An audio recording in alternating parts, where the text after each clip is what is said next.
Hi everyone, and welcome to another lecture online by Tritonia EduLab. My name is Johanna Björkel, and I work here as a pedagogue. And today we're going to broach my favorite subject, which is assessment and how to be a good teacher within higher education, which is not always that easy, and there are always things at play that will make you less of a good teacher. And so in order to make you the best teacher that you possibly could be, we're going to take a look at what you can do to achieve that. This course has kind of a misleading name, the complete course package. It's not complete in any way, and I know that most of you will have things to add and ideas and experiences to share, which means that please don't hesitate to give us a shout at lin@tritonia.fi.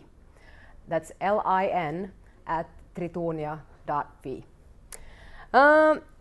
Before we begin, I'd like to shortly say that being a fair teacher is something that you should personally strive for, of course, but also something that your higher education organization wants you to be as well. All right. First of all, I'm just shortly going to mention constructive alignment. And constructive alignment in itself is not a very difficult concept, and it's not some kind of a thing that you need to believe in. It's just something that verifies what we're doing. And that is that you are supposed to try to align your learning goals, your content, what you are actually providing in the course for the students, and then the assessment. I would also like to add evaluation to this, and this is also supposed to support all of these things. But within constructive alignment, those are the three things that you need to keep in mind. In essence, that means that if you have 3 learning goals, you should also try to make sure that the content of the course follows those learning goals. My suggestion usually is, print out those learning goals and keep them on your desk while you're planning the course. And for everything that you plan into, make sure that you are staying within those learning goals. And also make sure that you're not teaching things outside of the learning goals. Because if you are, that means that you should probably rather try to develop the learning goals instead. And then when it comes to assessment, you need to make sure that the assessment actually is aligned with the other things. And I drew a small picture for you in order to sort of highlight the problems that there is and also what you can get out of it. Usually when you get a course, you're not able to create the learning goals yourself. You may be present when they're discussed and revised, but you may also just get the learning goals, and you'll have to then on your own figure out how to make those learning goals a reality in your course.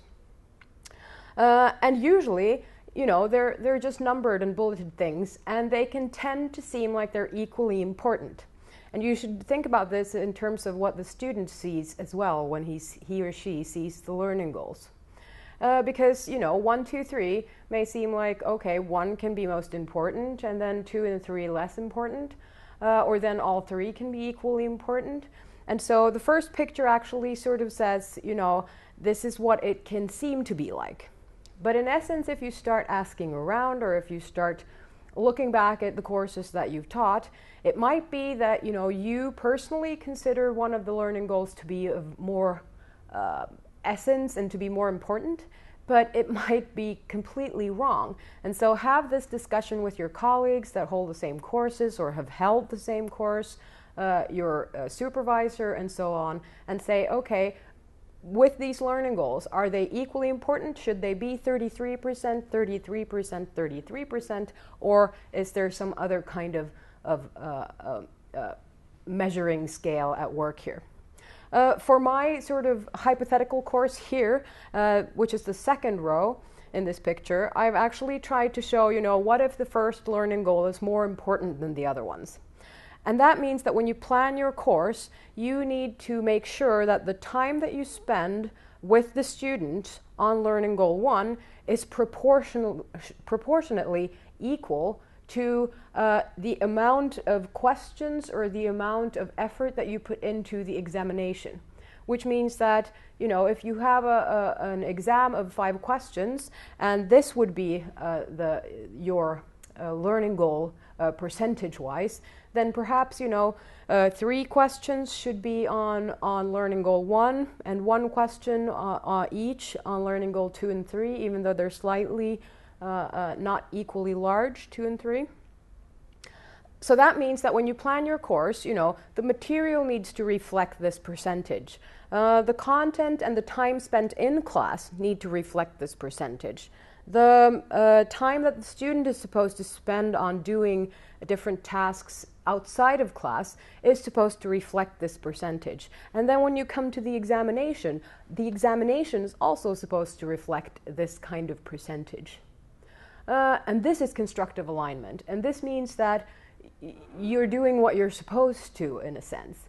But these things can also be very diluted and not so often talked about. So make sure that you have an open conversation with your colleagues about your course and about how to assess these things.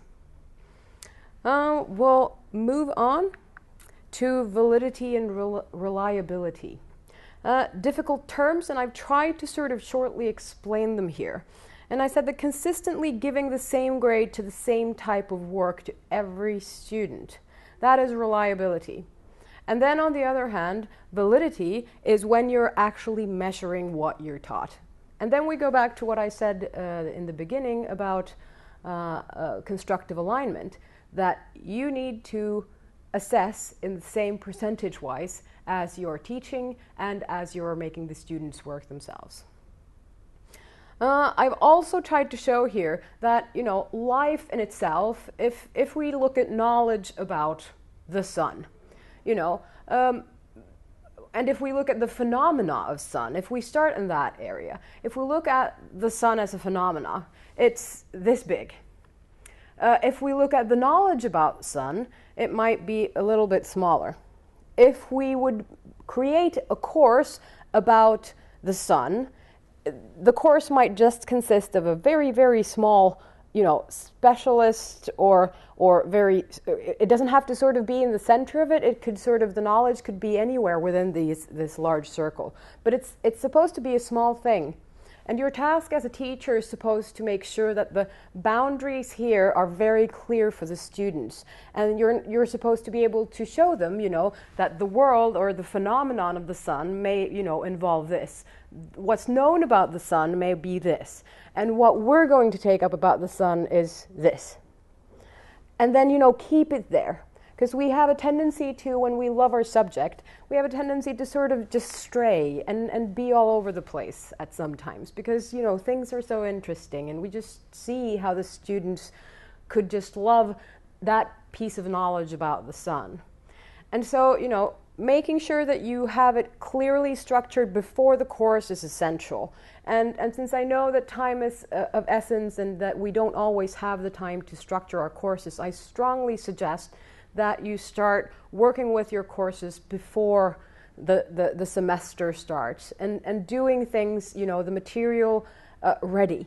You'll be a better teacher for it. You'll come in calm and you'll come in composed and you'll have materials ready for students with reading and writing disabilities who need more time to work with, you know, seemingly very simple tasks. And so, you know, doing your preparatory work on beforehand is of essence. And it also creates a better course and it gives you more possibility to sort of develop your course on the spot with your students, you know, according to their needs. But then you'll have material to take and do that and you won't feel as stressed out yourself. My point here, though, is that you know, the world is large and phenomenon are even larger and what we know is sort of very small. And when you structure your course, you need to think about these things. And the fact is, you know, that this circle could represent, you know, nice to know, should know, and must know. And the must know is, you know, the course content of your course. But if we look a little bit more closely at it, you know, your task is to reverse this kind of proportion. So what is in your course is supposed to mainly be must know.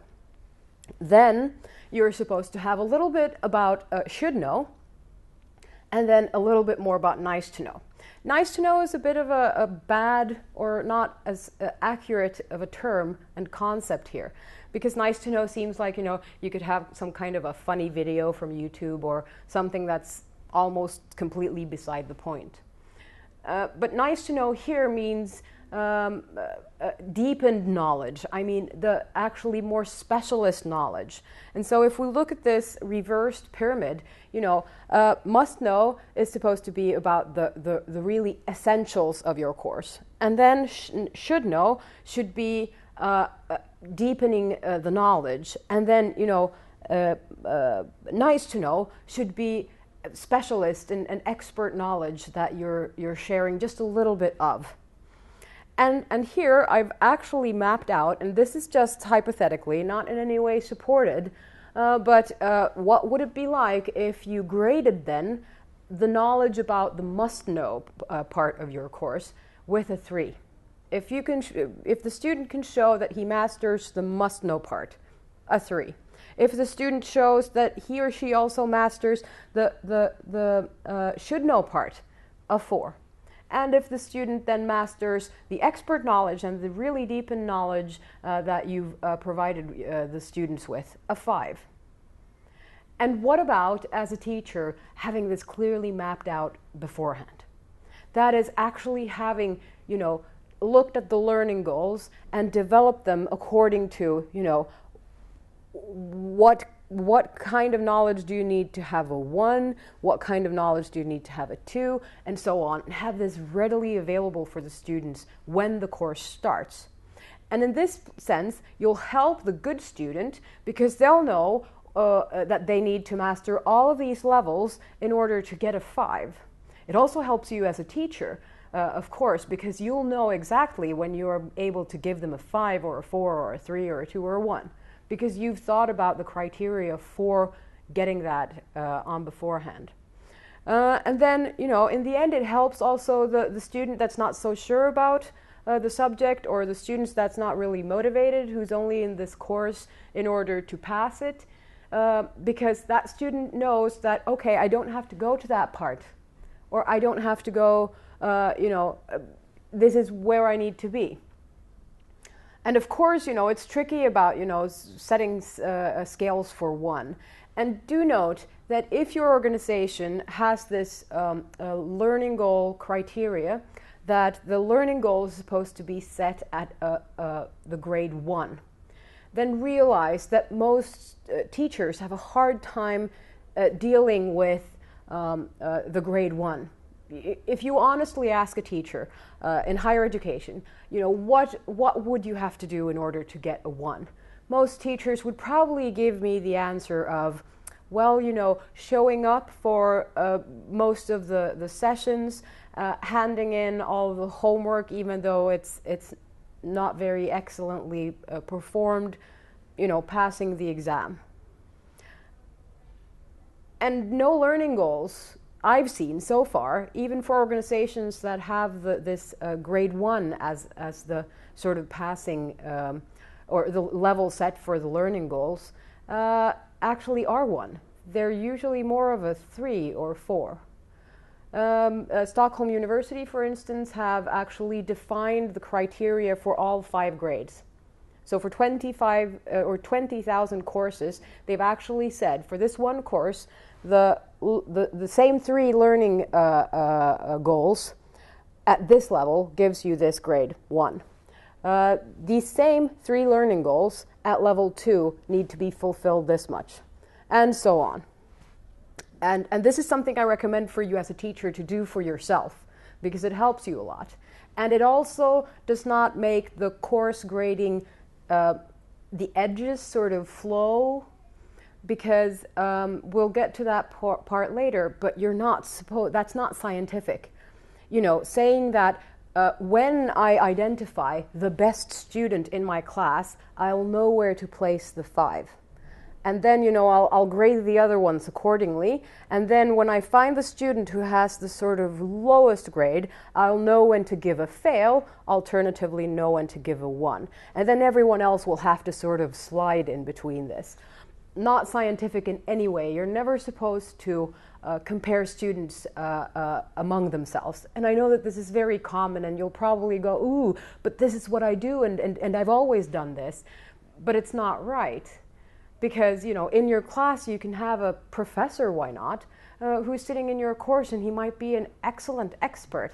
And is that fair then towards the other students, that you're using him as a focus point for giving a 5?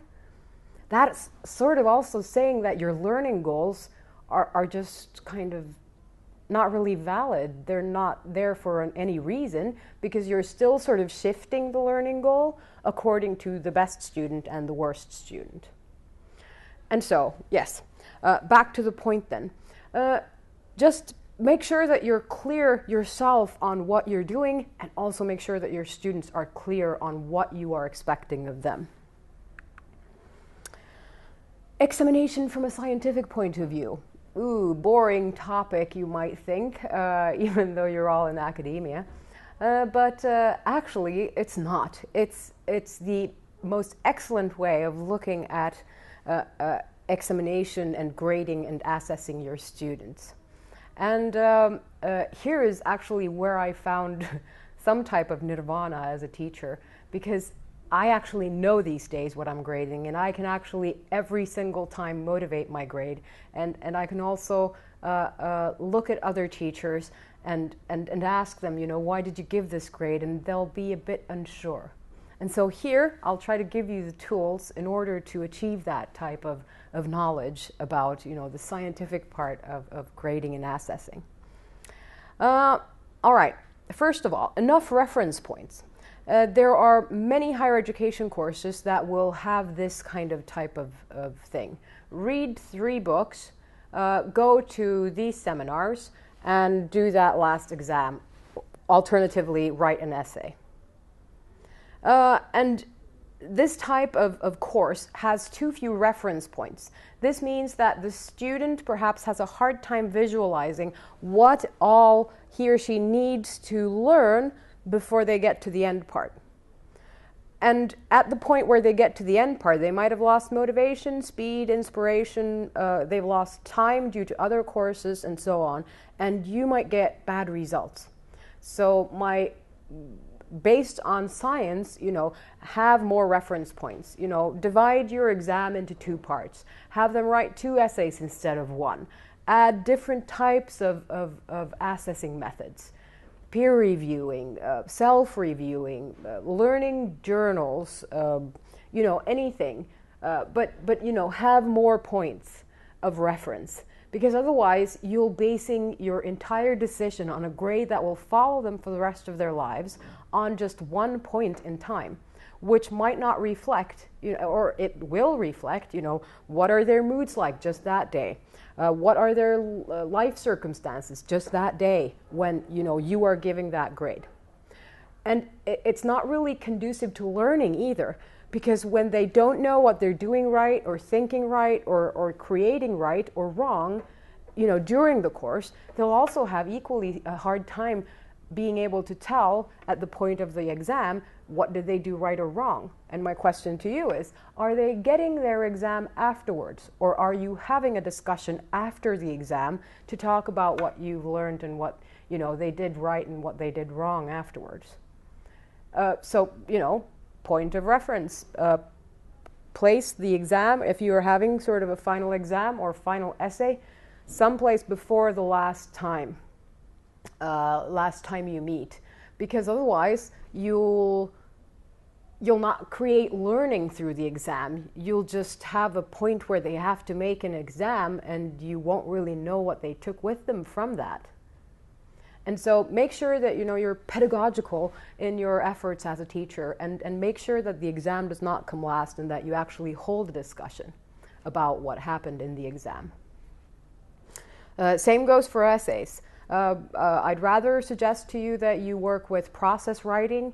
Have them hand in the essay once, give short, brief comments on where they need to work on it, give them it back, and have them hand in a version 2 and grade them on version 2, not on version 1, but grade them on version 2, which also increases the quality of your work. It increases your knowledge of what the students know and what they don't know thus far. And so this is a way to sort of stay on top of things as well as a teacher. So you're not in the blue about where your course and where your students are moving within your subject.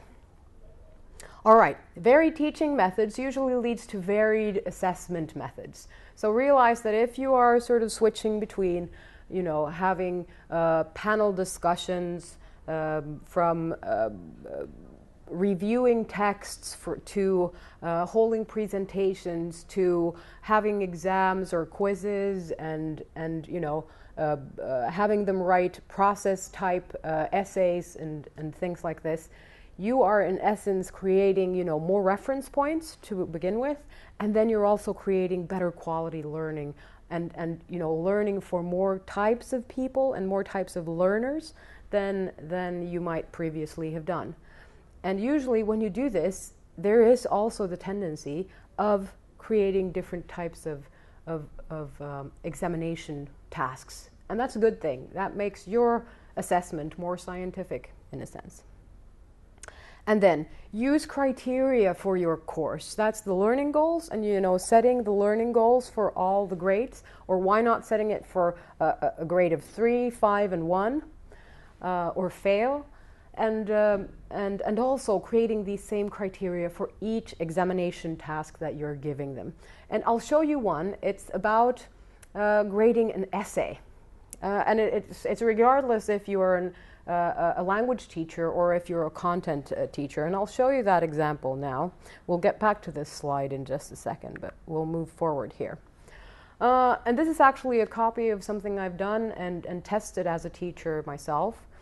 And so this is sort of the letter that the student receives after they have handed in essay 1. I've made sort of suggestions and places for correction, and then pointed them in the right direction. And then when they've handed in version 2, I've graded it, and then I've used this letter as a reference, and they get the letter back then, along also with their essay.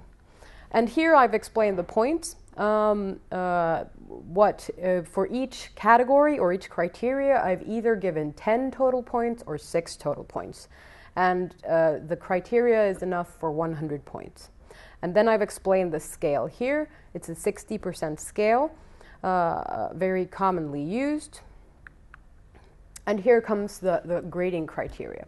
Does this essay deal with the topic that was set?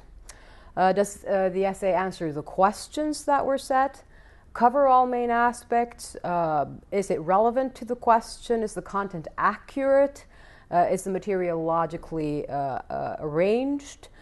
Each main point well supported? And so on and so on. Is the length of the essay right for the purpose? And then, is the grammar, punctuation, and spelling neat and legibly written? And so on. As a psychological point, a lot of teachers can get stuck on points 12, 13, and 14. And so if a student has a lot of spelling mistakes, grammar mistakes, and so on, teachers can have a hard time to look beyond that and see, that the content is right.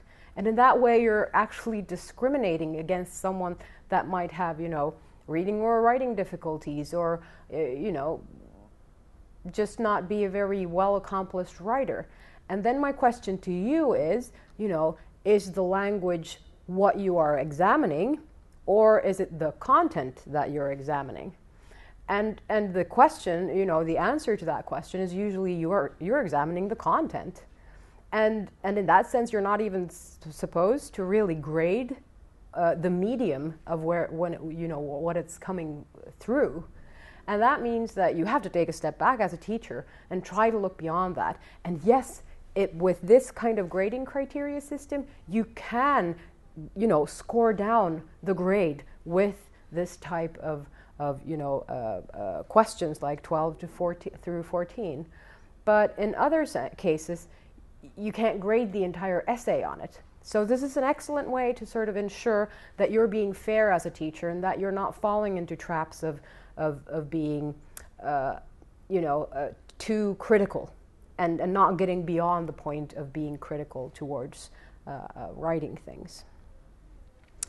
All right, and then at the end, notice that I'm also giving 5 bonus points, if the subject is original and if it's a fresh take on an old subject and if they've honestly worked with it themselves and not only worked with a literature review when they're writing this essay. And this is not my list in any way. The reference for this list comes later on, but the weighting of the different points is mine, which means also that when you, or if you want to use this list, please feel free to do so. Use the reference for the original list, and if you're using my grading scale, please use my reference. And if you want to weight these different aspects differently, then go ahead, by all means, do that.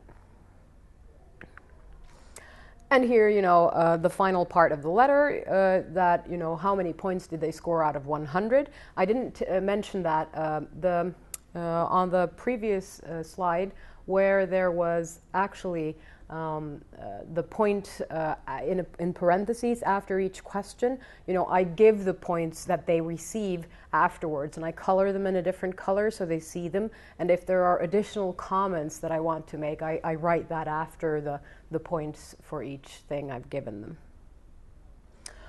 All right, but that on grading, and then Gauss curve. My point about Gauss curve should already be clear. Don't use Gauss curve. It's very unfair towards the students, and it's also saying that if half of your class receives a 4 and the rest of them receives a 5 and there's one who has a 3, then if you're using Gauss curve to sort of even that out and make it into the bell-shaped form of normal distribution, don't bother. Because it's entirely unfair that someone who has actually achieved a 3 is supposed to already get a 1. And I'm not saying this because I'm sort of assuming that you are using this system, but if you are, stop immediately. And also when you now sort of close your eyes and think back to the examinations and assessments that you've done for courses, if you are in any way grading students according to how everyone else has done, you're going down the wrong path and you're being very unfair. So make sure that you know exactly what is demanded to get a 3, exactly what's demanded to get a 5, and exactly what's demanded to get a 1, and then you give everyone that same treatment. And that you can only do with having criteria for your tasks on beforehand, not at the point where you've started to read through what they actually did, but on beforehand. So yes, don't use Gauss curve, ever. And then equality and how to take that into account. It has been proven within gender studies that teachers do, and this is almost 100%, do have biases against gender, against personalities, against race, against cultural issues, against people with different mother tongues, and so on. And so a way to minimize that kind of damage that our presuppositions about people can be, ponder that you have a student that it has during the entire course been more or less present, has stared off into space and not been there, not answered any questions, not taken active part, question mark if you've received any of the homework and so on. And at the end of the course you still receive an essay that's worth a 5. And that's your only sort of examination point. What are you supposed to do then? Most teachers can have this sort of sneaking feeling that they perhaps should look at the fact that the student wasn't sort of active. that itself is not fair if your only examination point is at the end. And this is why I'm saying, try to have examination points throughout the course. It will help you and the students and, the quality of your teaching and so on. But having to take into account the fact that we do have biases against different people. We're not perfect teachers. You need to accept that with yourself, that you're not perfect and you're not ultimately all the time fair. Then try to, when the students hand in things to you, not to have them sign it with their name. Use the student matriculation number, use any type of grading way, their social security number or anything other than their names. Because at that point, if you only have their student number in front of you, then you won't as easily go into, well, that person has been doing awfully poorly in the sort of face-to-face tasks and so on. And so be fair. You're not supposed, when you have one examination point that you get to, regardless of if it's the only one or if there are several, when you get there, you need to assess that particular point. Not what the personality is like, not what culture they come from, not what they've done otherwise in your course. That point. And so one way to try to turn that off is, have some kind of a non-recognizable system so that you won't know who it is. And preferably don't force them to write things by hand, but do it by machine, because we have a tendency to learn people's handwriting as well. So that's equality. And no, I'm sorry, I'm sorry if this hurts you as a teacher, but yes, we are unfair. And we do make poor decisions. And so try to limit those poor decisions and try to be reliable as a teacher, meaning that you are actually grading their work and not their personality and not their way of dealing with you as a person and so on. Or if they're critical towards your teaching. And so on. Yes, triangulation. I'll get into that later, but it's about at least creating 3 different points of reference. And triangulation in itself can just be having 3 different examination things that you do throughout your course. Because I don't think that anyone decided for you that this course only has to have 1 examination, but you're free as a teacher to decide on that yourself. And if it says that you need to have an exam, it's not completely wrong to sort of just split it into 3 parts and have 3 different exams on it, because quality-wise you'll do better and the students will have to learn throughout and not all at the end. And they will do that, and you'll be sad and angry about it, but you as a teacher have the power to do something about it. But I'll get back to triangulation, because it's a certain aspect of triangulation I'm actually looking for. Then, being clear on expectations. We teachers have a tendency to think that students know what we're talking about. We talk about the good students will understand the instructions no matter how poorly they are, and they'll do a great job at it. But you need to take a look at your own instructions, because instructions are everything. And the instructions need to frame what the students is supposed to do very clearly. And if it's not, you're opening the door to academic misconduct when they're not really sure of what is okay and what's not okay. And so you need to, as a teacher, have a discussion about academic misconduct. And we do have a series on academic misconduct, 3 shorter videos for students and teachers alike, and then 1 video for teachers specifically, but also available for students. So make sure to check those out here on our website. And you're also free to give those links to your students to be able to look at, to save yourself a little bit of time, but you have to have the discussion in every course. You cannot skip it, and your organization does not want you to skip it by any means. And this is also ensuring quality in teaching. And I'm sorry for being so strict, but we kind of have to be in a sense, because teachers, you're all left alone, and no one's telling you perhaps these things, and you might be new as a teacher, and then you probably haven't heard or you don't have the experience to be able to know these things. So bear with my stern face. I'll smile a bit in between. And then giving relevant instructions, of course, and then discussing academic misconduct. And I do urge you to go and watch the academic misconduct, how you find it, and what can be classified as academic misconduct as a teacher. Because realize that if you have a group where one student is not performing, that is actually called sabotage and is a part of academic misconduct, and that should be dealt with in accordance to, you know, or in the similar ways as with dealing with plagiarism. It's not perhaps considered as bad, but it's still bad, and there are issues that we're not really taking up as teachers at this point in Finland. And then documentation. Make sure that you document, and if your way of doing things is sort of like this, you know, writing it up on a paper and just, you know, having this kind of long printed out Excel table where you just add people's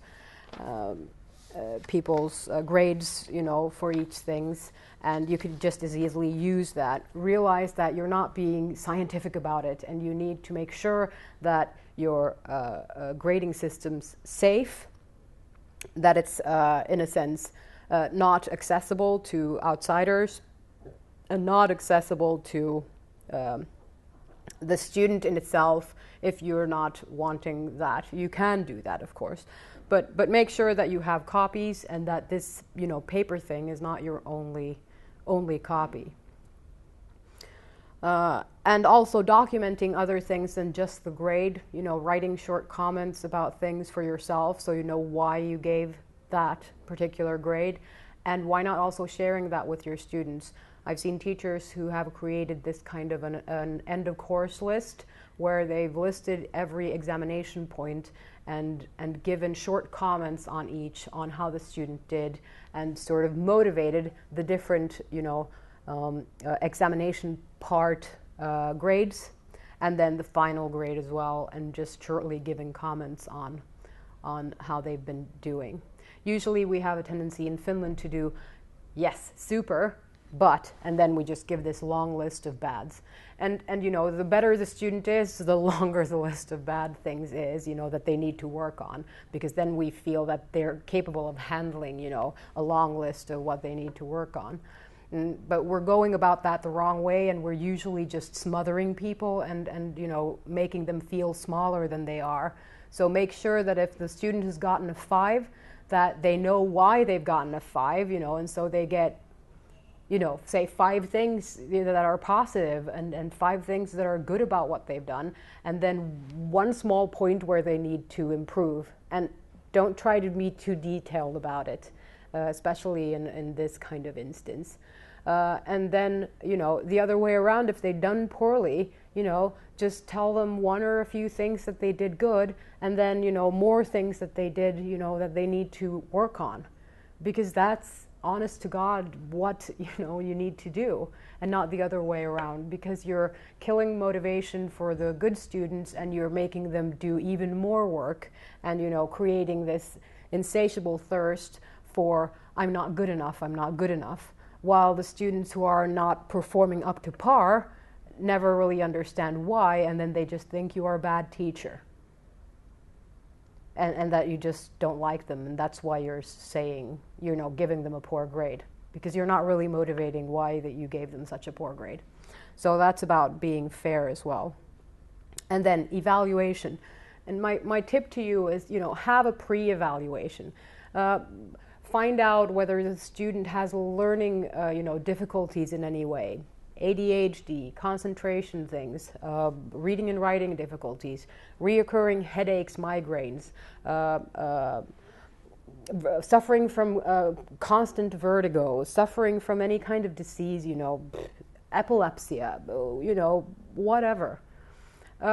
you know, you can have someone sitting there with, you know, a cracked disc in their back, and you won't know, and that will be a part of who they are and what they bring to your course if they're cranky or irritated or critical towards things. And, you know, make sure that you know about these things and that you explain to the students before you hand out this pre-evaluation questionnaire. That you tell them why you want these, and that it's because you want to be fair. And also, you know, ask them about their previous knowledge and be a bit more constructive.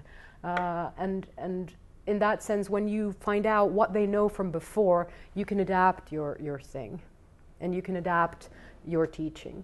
And you know, they will thank you for it, and they'll work better for it. And you know, try not to, just because of one student or a few students, because we're still doing formalized teaching, which means that all the aspects need to be in there. So with it, in a discussion with students, you know, you can minimize a part of your course that they are feeling already, that most people feel they know already, but realize that you're not doing your part if there are 3 students in a group of 20 who are not learning things that come after the basic knowledge that people already say that they have. And so make sure that you're still, you know, sticking to the learning goals and making sure that they are working accordingly with them. Because you can always improve even on things that you think you already know.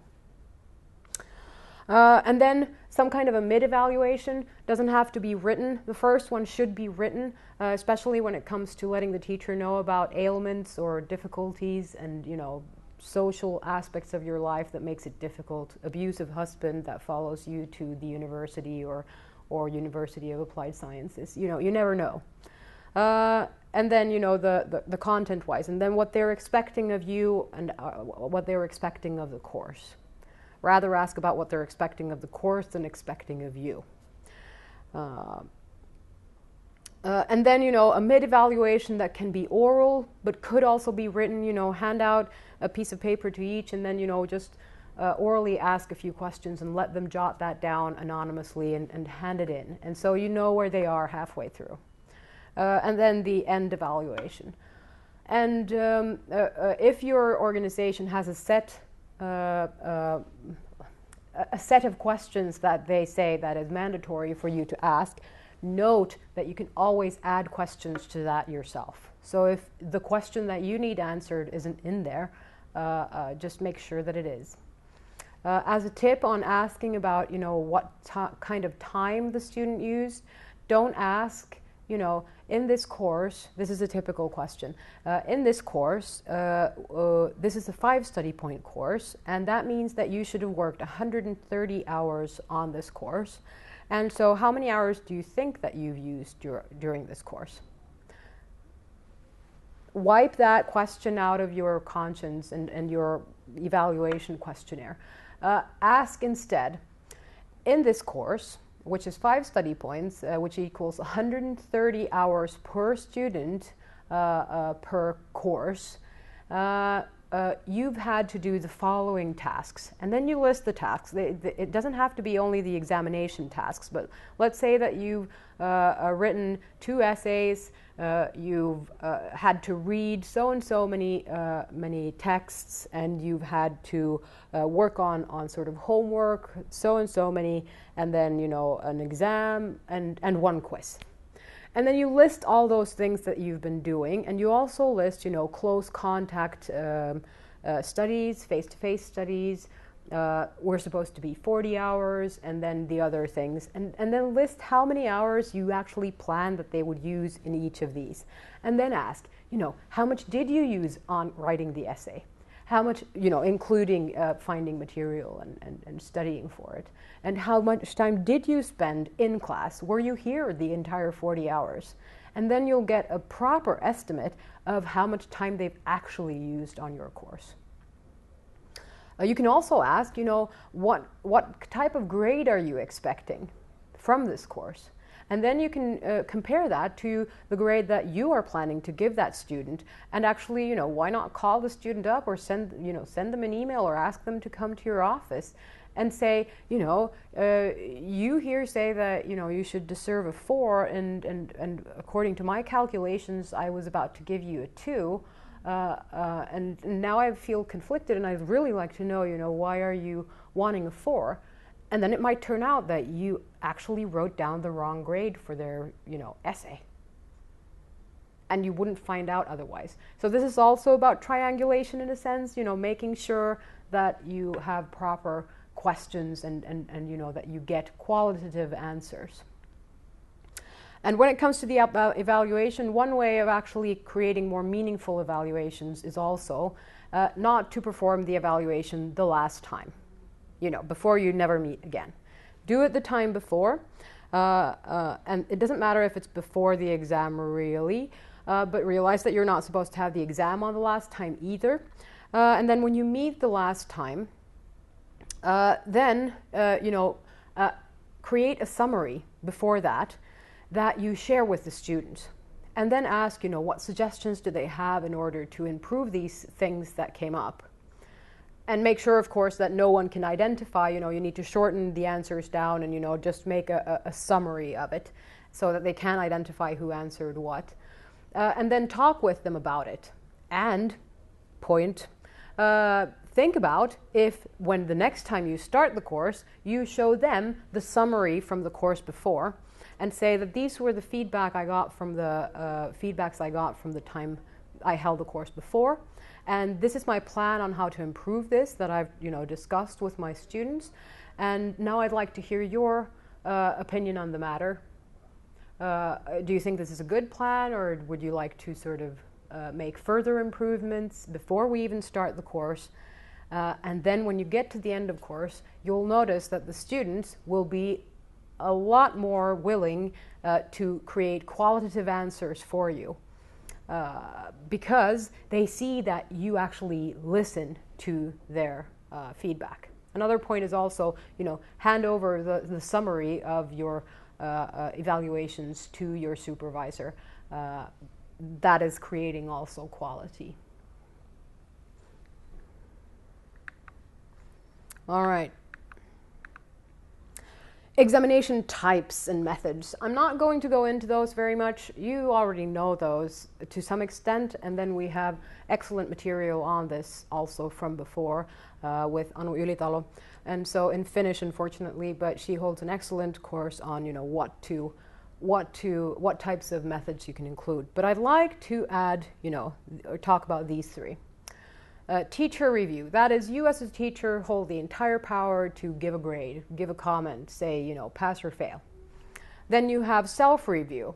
That is the student saying that, after they've done something, what kind of a grade would I give myself? And then we have peer review. That is, the classmates say that okay, we would give, or I would give, individually or as a group, we would give this person this type of grade. And this is where the triangulation comes in, because the best grades you'll ever get are when you use all 3 of these. Hypothetical example. You have interviews that you video. First, the students do the videos and the interviews themselves without the teacher being present. Afterwards, the group goes through and gives each other peer reviewing, gives each other grades on how good they thought that their counterparts then performed in the job interview situation. Then you let the students individually sit down and think about, how well did I think that I did, and then give themselves a grade.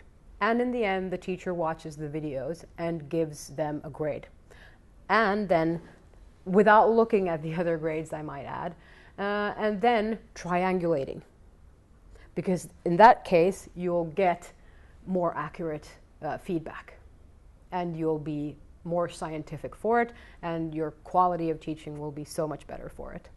Because at that point, everyone has thought about what is the criteria. And that's the most important part here when using peer reviewing and self-reviewing, that they need to be extremely, extremely clear on what they're grading with themselves. And so that you're not just saying, give yourself a grade from 1 to 5.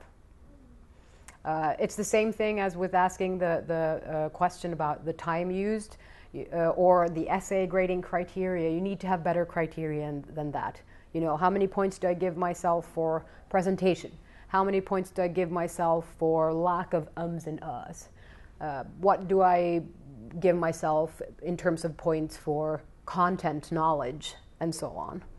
And when you have these more, accurate things, you'll feel safe in the grade that you're giving, and also that everyone has thought about what does the grade actually mean. And in that way, you're creating a better quality for everyone and being fairer as well.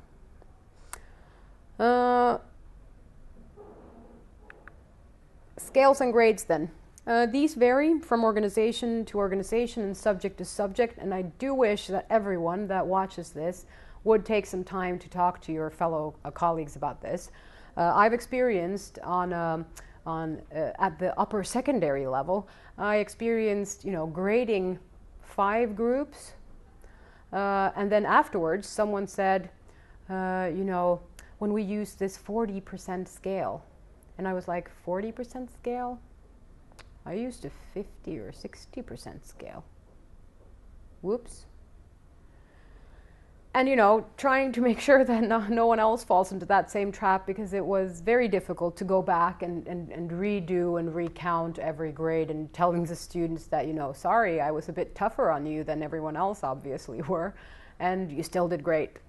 But we're changing your grades. Unfortunately, that was, the better way around. It would have been worse if I had used too low a scale. So make sure that you know what your organization is.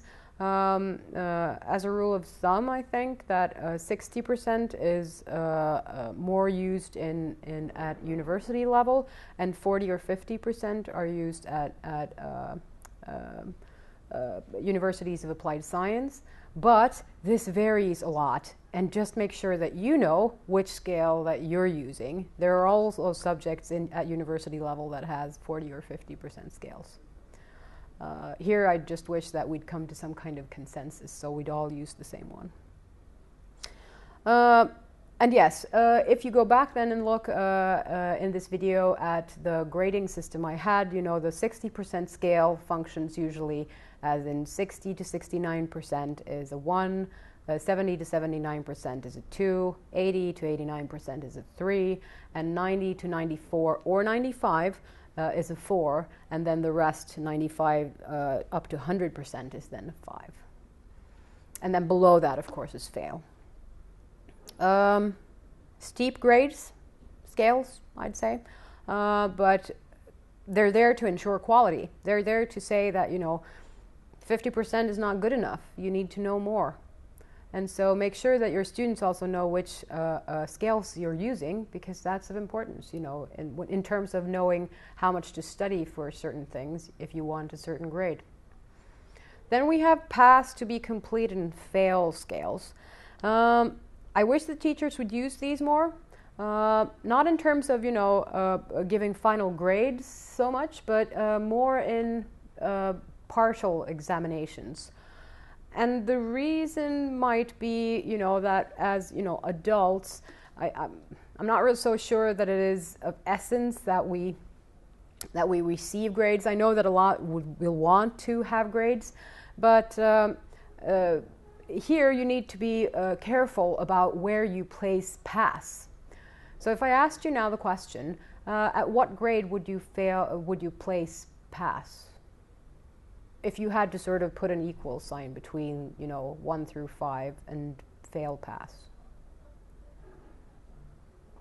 I don't know if I ever thought about that as a teacher before, but the pass grade is not supposed to be 1, is it? Rather place it at 3 or 4, and that depends on, a collegiate discussion, or also, your expectations from the students. Are they supposed to, how much are they supposed to do in order to get a pass?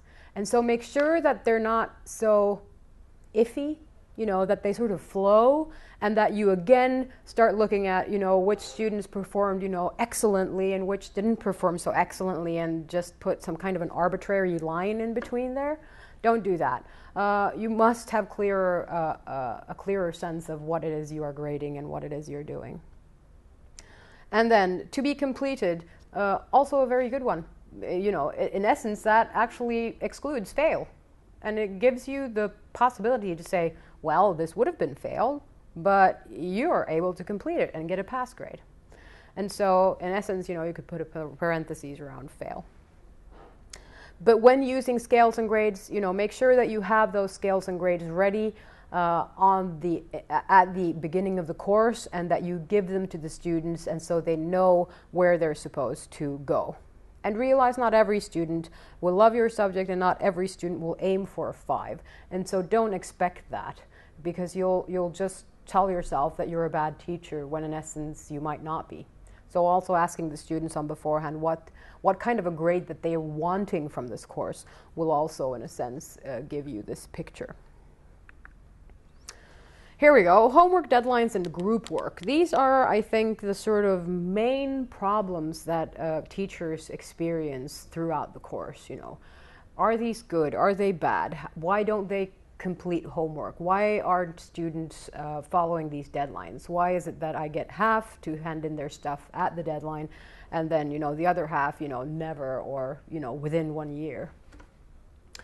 And here I'd like to sort of mention a few points in order to ensure that you're actually doing what you can to help the students along here.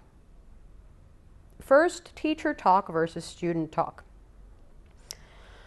If you go into any given Moodle page created by a teacher in higher education, you'll find headlines such as Task 1,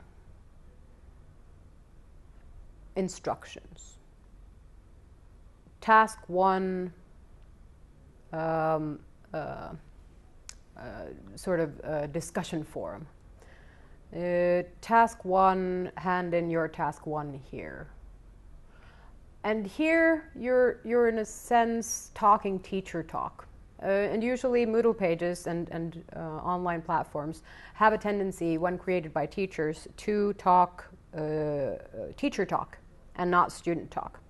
Student talk would be that when the student came into your Moodle page, there might be, let's say that there is a PowerPoint from last time's seminar, there is a text that they were supposed to read before the seminar, and there's the place where they're supposed to hand in a reflection about, what they've learned from the text and the seminar that they attended. And instead of calling that material 1, task 1, and assignment 1, ponder what it would be like if it said instead,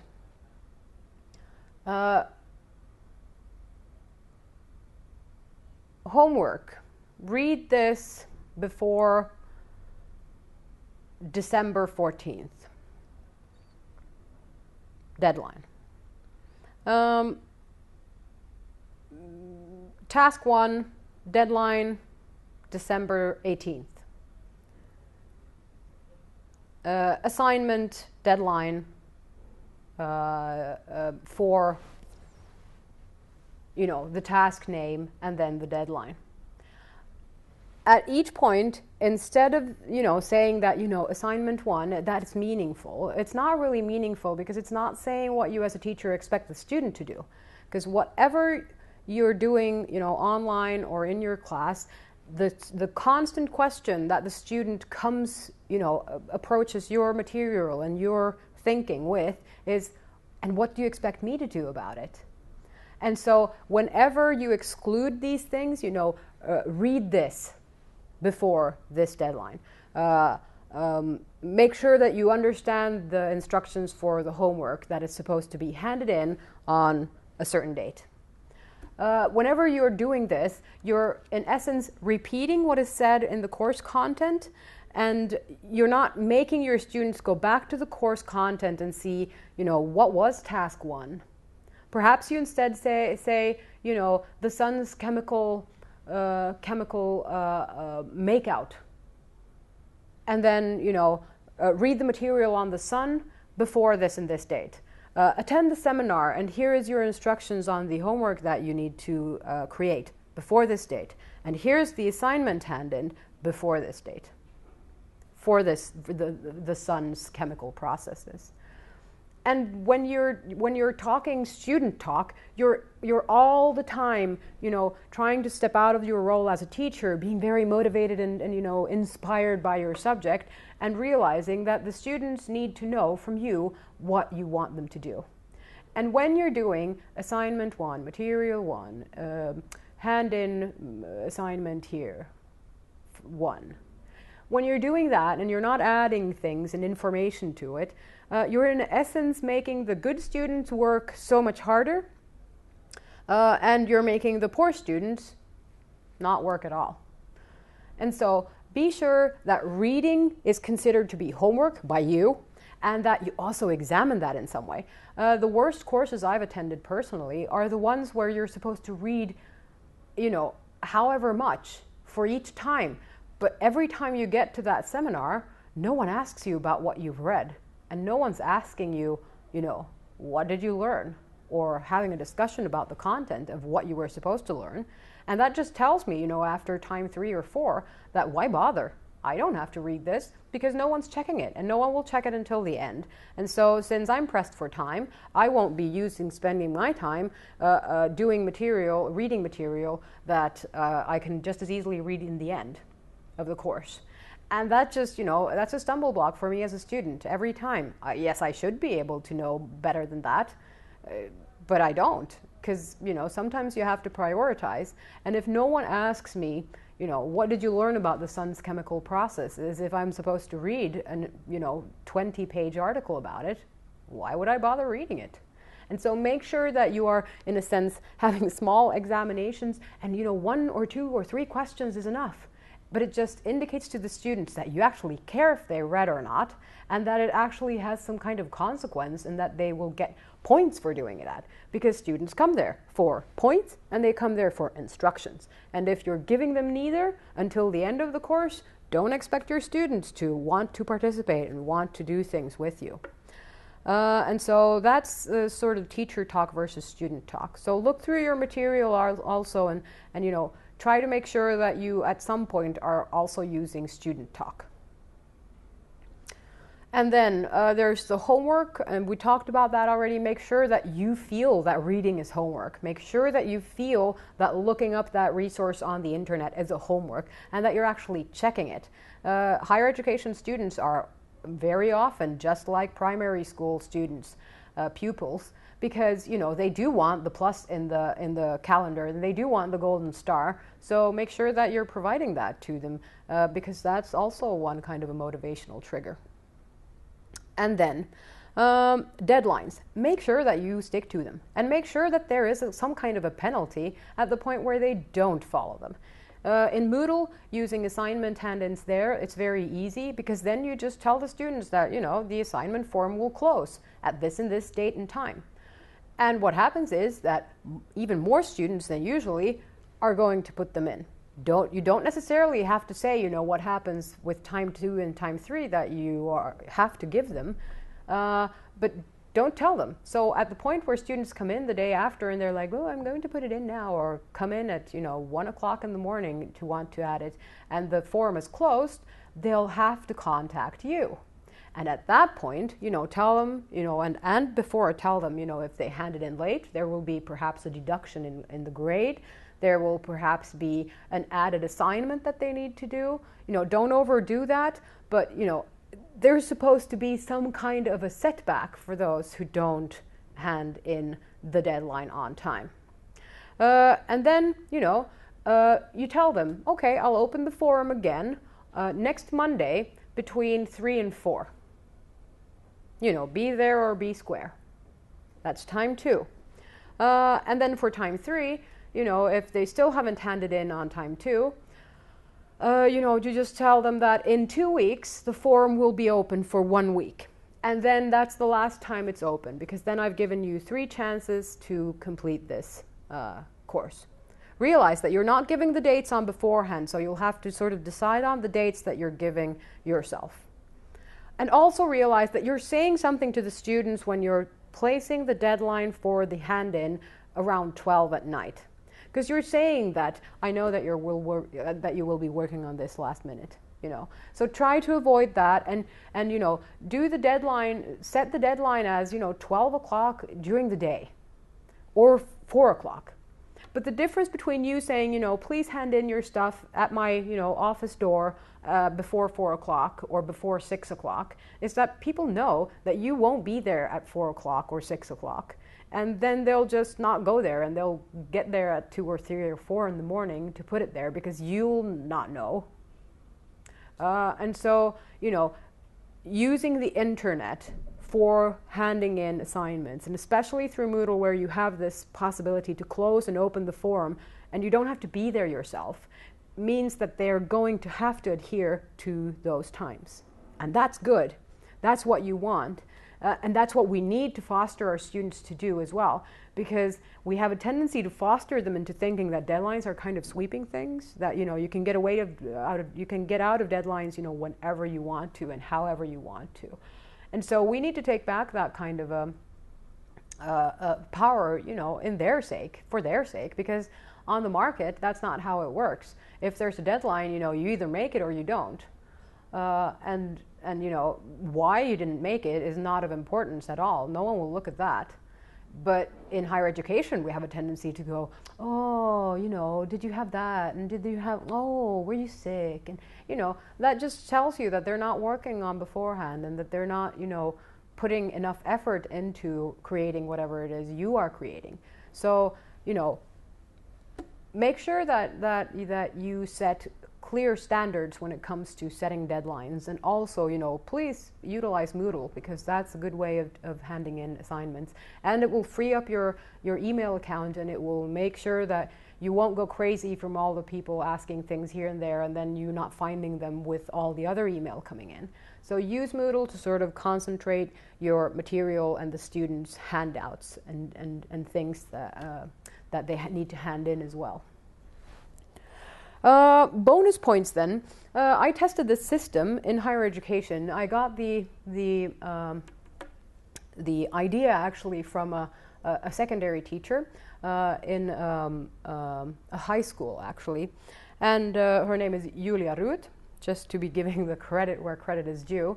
And what I did is I implemented that bonus system in my classes. And lo and behold, because it's some kind of I call it a kind of a sticker pedagogy, that you give the golden star. And so I said, during my course, my English course, they'll have 18 smaller homeworks that are about, 1 hour a piece to do. And for every homework and for all the other 5 or 6 examination points, tasks that I have for them, if they hand those in on time, they receive, when we come to the exam at the end, they receive 4 bonus points. 100-point exam, and they receive 4 bonus points. Which means that, if they don't get the 4 bonus points, it's still out of 100. So if they would receive 94 points out of 100, and they did all their homework, they'd get 98 out of 100. What happened is that students loved that. We would start the class by me placing the correct answers, easy when it comes to language, but you can do that in other ways in different subjects. I placed the correct languages on the board behind me, and then I walked around and checked while they were correcting their homework. I walked around and I checked off a list. All right, Anna, you've done your homework. Good job. Peter, you've done your homework. Good job. Ooh, Lisa, you haven't? Okay, well, you'll hand it in later. And the thing was that if they stayed within this, and that was 25 examination points in a sense, reference points, and then if they handed in all of these on time, they got 4 points. If they handed them all in, but not on time, and there was like a certain ±2, that they could actually fail, but that I didn't tell them about. But if they handed them in on before the exam, if they were all handed in before the exam, they were working with 3, 2, or 1 points. And in the exam then, I asked, how many bonus points do you feel that you deserve from doing your homework? And then I triangulated again, so I checked, had I done my Excel sheet correctly, had I written up every time that they'd handed in their homework.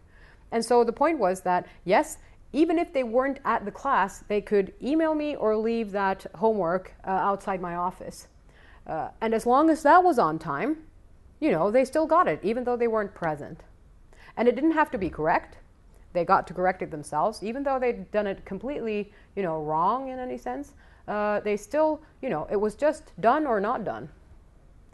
And amazingly enough, over 95% of the course participants actually handed them in on time. Another 3% handed them in, but not all on time. And so they got, the 3, 2, 1 points. And then I had one who received 0 points. And she actually handed in after the exam and said she just wanted to show me that she'd actually done it.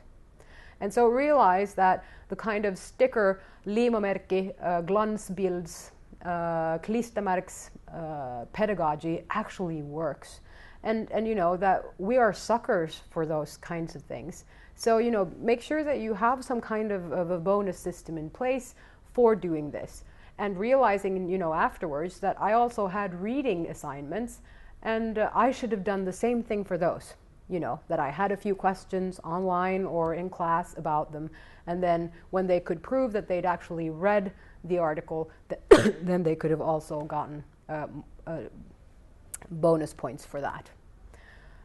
And bonus points are fun. What's better than a student getting 100 points in your exam, and then 4 points for doing all the homework, and you can say you received a 5+, and together with your other grades, your 5.25 sums up. So wow, you could have been close to getting a 4, but you got a 5 instead. So don't be afraid of using 5+ either.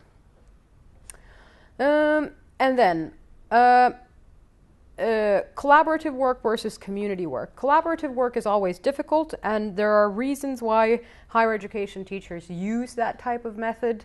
And one of the reasons may be that you're not receiving more pay for a class of 120 students to if you had a class of 20 students. And then, using that method becomes problematic, because if you're using collaborative learning as an excuse to get less work yourself, and this is a survival thing, and it's not your fault as a teacher, it's the organization's fault in a sense, or just how things have always been done, then you're doing the students a disservice. And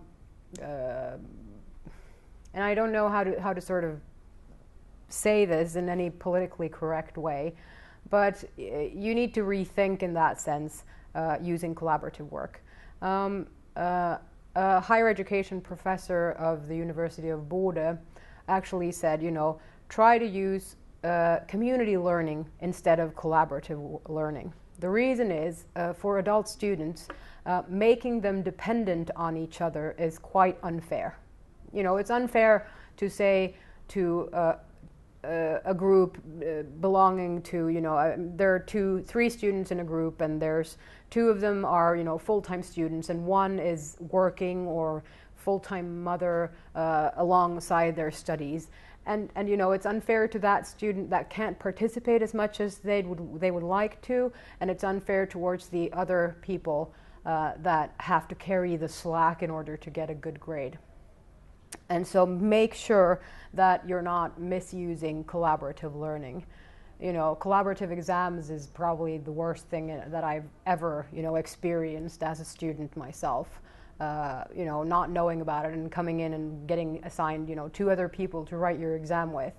That turned out to be a sort of a learning experience on the need to create a common language and, trying to get our message across instead of actually, showing the teacher that we knew the content. And so those are scary things, and it is unfair in many aspects, and especially while our students are becoming more heterogeneous, and their life backgrounds is more and more different. So that professor's advice was sound. Don't make people dependent on each other. Make it an advantage to work together. But don't make it into something that they have to do. And this is very difficult. It's not anything easy to do, and it's nothing that you can sort of, you know, fix in any time soon. But remember that you as a teacher always have the right and the power. And this is where triangulation comes in again. If you have group work, and let's say that one group comes in and it's been a 5-person group. Remember, the best number of people in a group is 2 to 4, maximum of 5. But other than that, you know, it depends on the task always. But let's say now we have a group of 4 people, they hand in their stuff, and I get an email from one of the students saying that, you know, 2 of the group members did nothing, that, you know, the other, her and another guy has done the entire, and now they're wondering about if it's, you know, fair or unfair that the other people also gets a group grade. Realize that there are different ways to handle this. You can always go back on giving a group grade. And, you know, you can say also before they start the group work that it's always, you know, up to the teacher whether the entire group gets a grade for the project or whether you then give individual grades, which can mean that, you know, one person, or in this case 2 people, gets a fail grade for their group work while the other 2 get a for both, you know, but they're individual in a sense. And you can say that you have that right. And when you say that you have that right, you can take that right, because it's not fair towards the students to do that. And sometimes we just shrug our shoulders and say, well, you know, I've just said that we're supposed to do group work, and so we'll do that.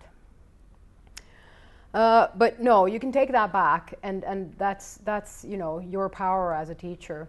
And also, what I'd suggest is that make sure that you ask the students before, you know, what they expect of a good group work, and how they want to sort of set it up, and have some kind of criteria for how they're supposed to set it up. You know, look into group activity theories, and you know, assign roles, and you know, try to make these tasks meaningful, because usually they're not meaningful for students. It's just individual work. It's like sharing and just destroying things, and you know, everyone just goes away and does their own thing, and then they try to sort of put it together with a few pieces of glue in between, and it just doesn't create good quality work. Try to create new kinds of group work. But you can, after the task is done, you can tell each individual that I want you to grade your own participation in this group work. I also like you to give your fellow students a grade, and they're just suggestions for grades. It's just so you as a teacher have a clue about what happened, you know, behind there. And the students will be, you know, generally very honest about what grade they would give themselves and what grade they would give each other as well. And, you know, ask them also, what grade would you give my entire group, or would you give individual grades instead? You know, you can sort of mix those around. But then you'll find out, you know, and also there have criteria. You know, have criteria for what a good group work is, and what it, you know, entails, and give that to the students. Why should they be kept in the dark about what you're expecting of them while they're doing their group work? And so, yes, that's community work. Community work is then creating a community and a group sense that makes it possible for people to, in a sense, spontaneously or by your guidance, create small groups if they want to, because that would make it easier for them. And also, of course, making sure that people are not choosing the individual option just because they're feeling alone and that they don't feel like they belong to the group. So, you know, the social issues there of having, and as higher education teachers, you also need to be aware of your social responsibility, because you have a responsibility to create a kind of a group cohesiveness and a group feeling and a community feeling within your class. You're supposed to create a safe environment for them to come into, and you do have responsibility for this. So if you are coming into your classroom and just saying, hello, my name is Johanna Björkel, and then you're just moving on to your own stuff, and you're not, you know, considering the audience at all, then you need to rethink. Because if you're not creating that environment where people feel that, you know, that person might not be my best friend, but they're a really good worker, and you know, I think we'd have great, you know, community work here during this task. You know, and if you're not creating that kind of safe environment, so it's okay for me, even though I'm not your friend, to go and ask them, could we be in the same group, because I, you know, enjoy your thoughts and think that your thoughts on this subject are similar to my own, or different to my own. I would like to sort of work with that. So work socially. I suggest that the first hour, forget, you know, content, and try to work on getting people to think about your subject, but also to connect to each other and connect to you as a teacher.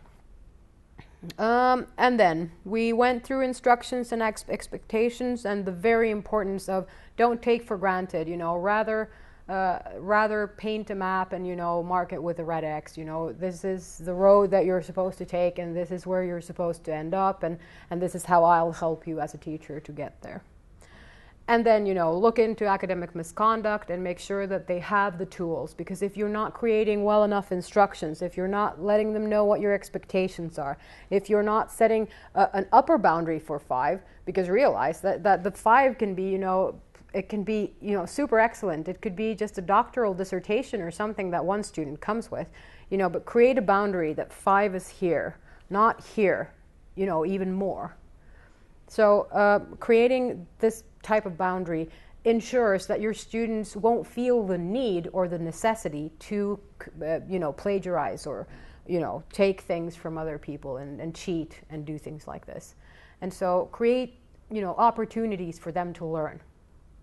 Don't teach them. Create opportunities for them to learn. And then, finally, highlighting the teacher and the teacher's role. And here, you know, the fact that we work more than what we're getting paid for should be highlighted. So my suggestion and my you know, strong feeling for you as a teacher is, you know, document how much time you're spending. You know, if you have a course of 120 students, document how much time it actually takes to create qualitative learning and qualitative feedback responses to those students, and record that time and show that to your supervisor and say, you know, paying me the same for this group, you know, compared to the 20-person group is not fair, and we need to look at how you're going to compensate me for this type of overwork that I'm putting in for free, because you're actually working for free, and you're also diminishing the quality in other work that you're supposed to do that has a set time limit to it as well. And so record and document what you spend on each task. You know, if it's an online course, it will take more time. An estimate by a higher education institution was that a teacher doing an online 5 study point course takes 238 hours from the teacher, and not 40 that some people are getting paid. So please make sure that you are working for our solidarity and our way, you know, and that you're doing your part for the community and making sure that we are getting paid what we're supposed to be paid as well. And then the time that you put in doing these qualitative, you know, document that for one course, and just, you know, show that to your supervisor and say, you know, instead of doing it the old way around, that I had read 3 books and then do the exam, I got this type of grades. But when I worked more with examination points and evaluations and being a fair teacher, this is the amount of time I've spent on that part of this course, and this is how much longer it took me to create quality learning. Also on the point of, it's supposed to be fair on us as well as teachers. And then motivation and inspiration. Make sure that you are motivated and inspired, and realize also that your task as a teacher is not to motivate the students. And I know that many of you will go like, what? It's not? No, it's not. And the day it says so in your work description, you know, quit. because you cannot motivate other people. You can be motivating, and you can spend time thinking about how to create motivating and meaningful learning, but you cannot force people to be motivated. So realize that your task is to try to be motivating, but you cannot motivate others. They choose themselves if they're motivated by you being motivating. And so don't, place your success on that every student in your group isn't motivated by you, or deciding to be motivated by you, but always work on being motivating. And make sure that you're motivating yourself, as a teacher, that you feel that it's meaningful and that you're happy and inspired to do your job. And try to, in any way possible, make that happen. And working with these issues will make you more motivated and will make you more inspired in creating motivational and meaningful learning for students as well. And then never work harder than your students. There's actually a book in German about that. Arbeiten Sie nie härter als Ihre Studenten. My point here is, that the teacher does have to do a lot of work, but make sure that, the time that the students are spending on your course, in your class and outside of class, is the same amount that you're spending outside of class and inside of class together. With that point, I'd like to congratulate you on choosing an excellent career. Because being a teacher is inspiring and it is motivating, and perhaps you just need to find that again. Most of these things that I've said here weren't in any way weren't supposed to be new things to you, but they are things that you already at some point already knew, and I hope I've been able to, just confirm your thoughts about teaching and learning as well. And make sure that you have collegiate discussions, even if you have to force them to happen, about grading and assessing and so on, that you all try to be reliable and valid within your institutions. So have a great time with your students and also with your colleagues, because that's an equally large part of your work. Thank you.